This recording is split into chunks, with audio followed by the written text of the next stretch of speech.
Hey, what's up, YouTube? Travis here. I have a YABO for you.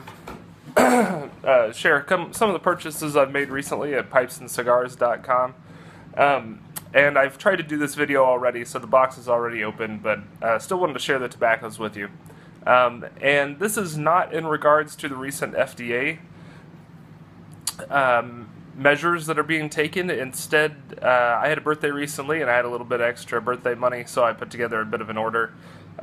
You'll probably know, if you watch my videos or if you've met me in person, I don't usually stock up on a lot of the same blends. I like to try a lot of different blends, so I think I only have one repeat blend in here, so we'll get to it. We'll start with pouch tobaccos. I got a pouch of Virginia Gold's Cherry Cavendish. Now I know this is from kind of the over-the-counter line, but I was looking for something that was a cherry blend. It was reasonably priced. I'm not looking for 4 out of 4 or 5 out of 5 star reviews, just something that had decent reviews, and it sealed well because I can't smell anything through this. And Virginia Gold, of the over-the-counter blends that I've seen, this one usually got consistently decent marks, and it was not considered to be overly goopy or wet, so that's something that's good to me. Sorry about the dog barking in the background. Or the foreground now, they're double barking.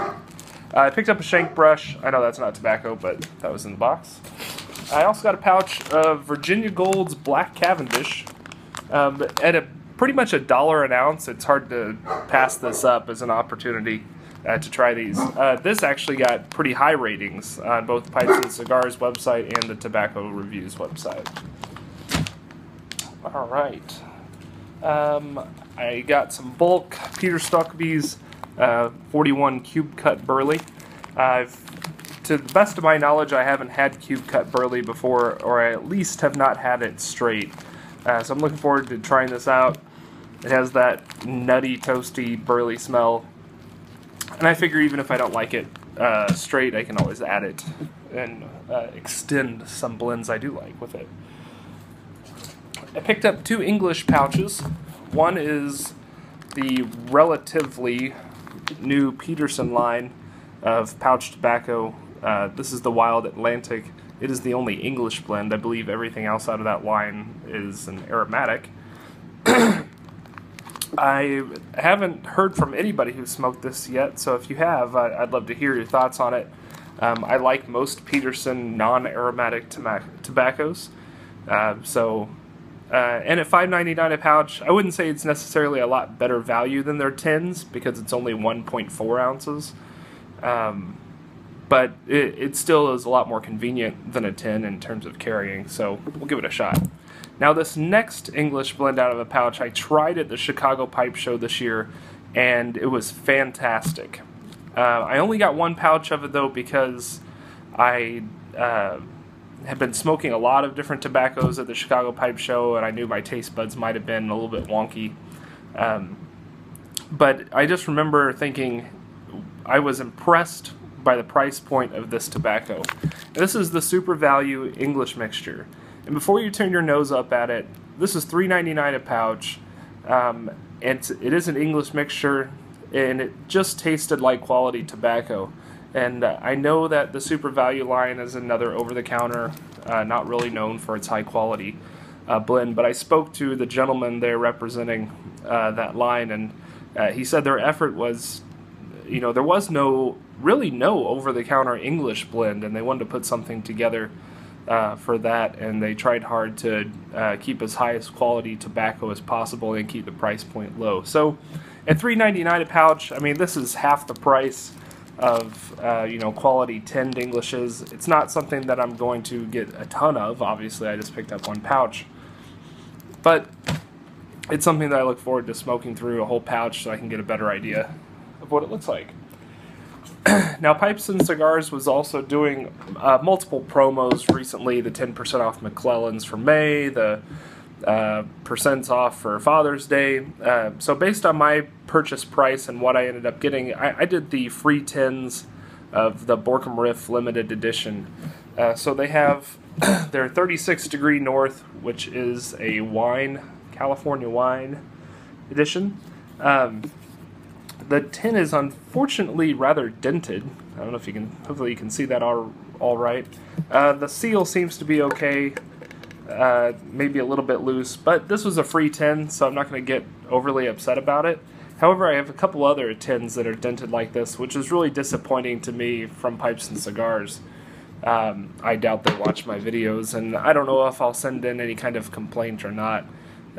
It's just kind of disappointing because I've never had that type of service from them with dented tins, and it not like their old age tins that are bulging. They look like they've been dropped or hit against something. So I'll show you those as I come across them.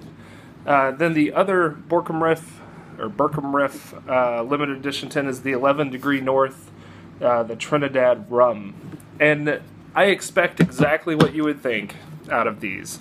I know that they are, Borkum Riff is a well-known classic tobacco brand. I also know that it is an over-the-counter, drugstore type blend. So I'm not expecting anything out of the world with this, but it's 7 ounces of free tobacco. So to me, that was worth taking the risk on it. Alright, some other aromatics. I did pick up a tin of Colt Blood Red Moon. I haven't had this yet. I know it's raved about by many people on YouTube. I was able to speak to Jay Dagner about this in Chicago when I saw him there.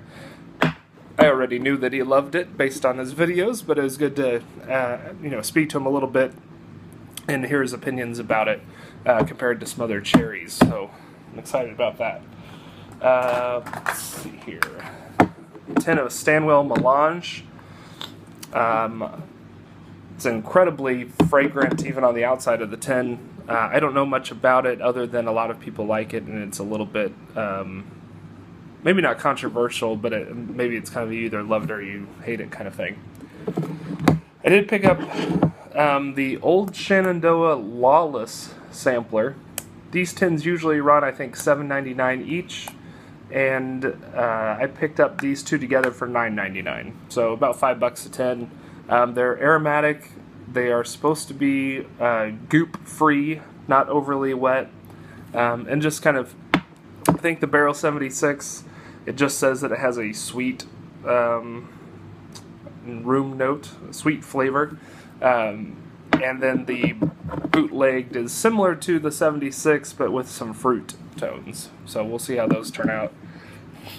More aromatics than I usually get, but I kind of have my mental list of tobaccos I want to try, and these just so happened to be the ones that were on sale mostly at Pipes and Cigars this time through, and so kind of went heavy on the aromatics, even though I wouldn't consider myself a heavily aromatic smoker. Picked up a tin of 4th generation 1957. Now this is an aromatic, but I didn't get this to smoke, at least not right away. This has a little bit of personal significance to me. My mom, who passed away in 2010 from breast cancer, she was born in 1957, and so I have maybe a little bit of personal meaning for this tin for me. It's going to stick in my pile. I wouldn't call it a cellar, but a pile. And I don't know, I might smoke it sometime, I might not. I'm just not sure. Also, just to note, the Old Shenandoah Barrel 76, that also had a dent in it right here. So I'll try to... So that was another tin that was dented. The East India Trading Company Royal Challenge. Now all of the East India Trading Companies have a little bit of rum topping to them. This one got good reviews. I didn't pick this up. I didn't go to pipesandcigars.com thinking I was going to get this, but after I made a certain amount of order, this was an add-on for about $5 for the tin. And so to me, I thought, hey, why not? $5. I'll try it out. I was intrigued by it. Let's see here, any other aromatics? One other that some people consider aromatic, some people do not, the Aaron Moore Flake. Funny quick story about this. I have had a tin of Aaron Moore Flake before, but I gifted it away before I ever cracked it open to try it. So it will be a new tobacco to me, even though I have owned it about 5 years ago. Now, that's it for aromatics. On to the Englishes. I picked up 2 English blends, and other than the pouch English blends, but 2 tins. I picked up the 2012 Contest Blend Pipe Tobacco from the Chicago Pipe Show. It says here, it is exceptional pipe tobacco blend of matured and stoved Virginias with a very little touch of Latakia. It's my understanding that for these type of blends, they usually try to put together something that is tolerable by everyone, if not, maybe not everyone's favorite, but nobody will hate it. So acceptable by everyone. Alright, and then I also picked up a tin of Drew Estate's meat pie.